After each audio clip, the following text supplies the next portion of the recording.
جو لوگ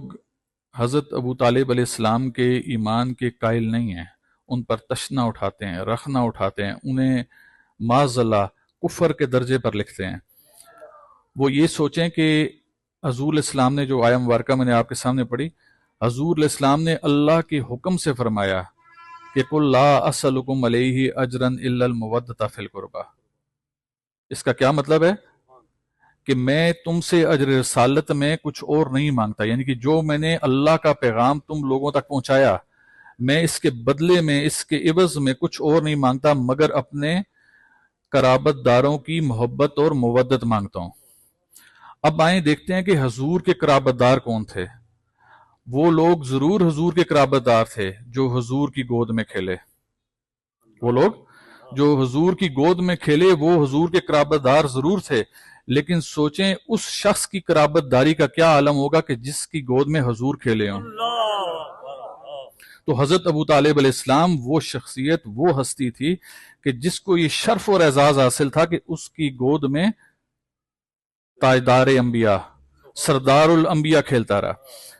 اب جو لوگ کہتے ہیں کہ جی ان کا بروز محشر ان کے لیے جو نرم سے نرم سزا ہوگی، اللہ معاف کرے،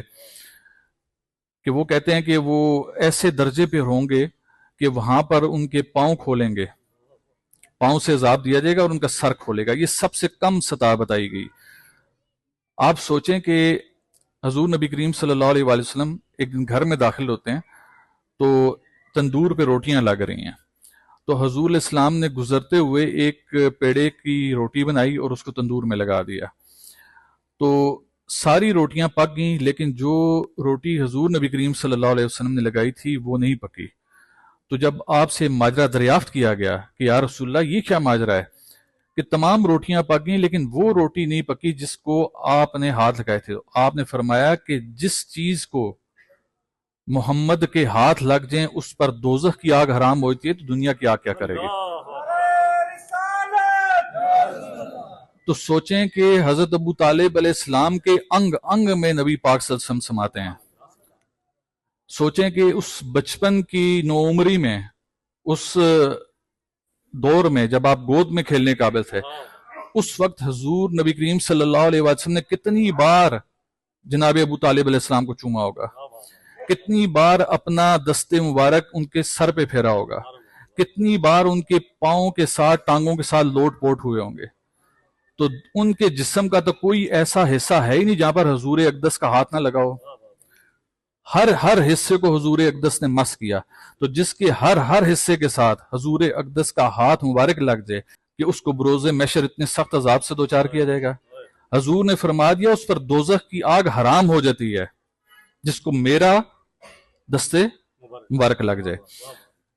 تو لہٰذا عقل کو ہاتھ مارنے چاہیے۔ قرآن میں عقل والوں کے لیے نشانی ہے، اگر عقل کو ملوز خاطر رکھتے ہوئے اس چیز کا تعین نہیں کریں گے، اس چیز کا احاطہ نہیں کریں گے تو بروز محشر آپ حضور کو اجر رسالت دینے کے قابل نہیں ہوں گے۔ تو جان لیجئے کہ جس شخص نے حضور کو اجر رسالت ادا نہ کیا، جس شخص نے حضور کو اجر رسالت ادا نہ کیا، اس کی ساری زندگی کی عبادت اور ریاضت رائگاں چلی جائے گی۔ لہذا کوشش کریں اپنی عبادتوں کو بچائیں۔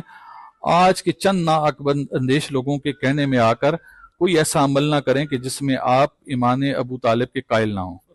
اگر اس شخص کا ایمان نہیں ہے تو پھر آج ہم میں سے کسی بھی شخص کا ایمان مکمل نہیں ہے۔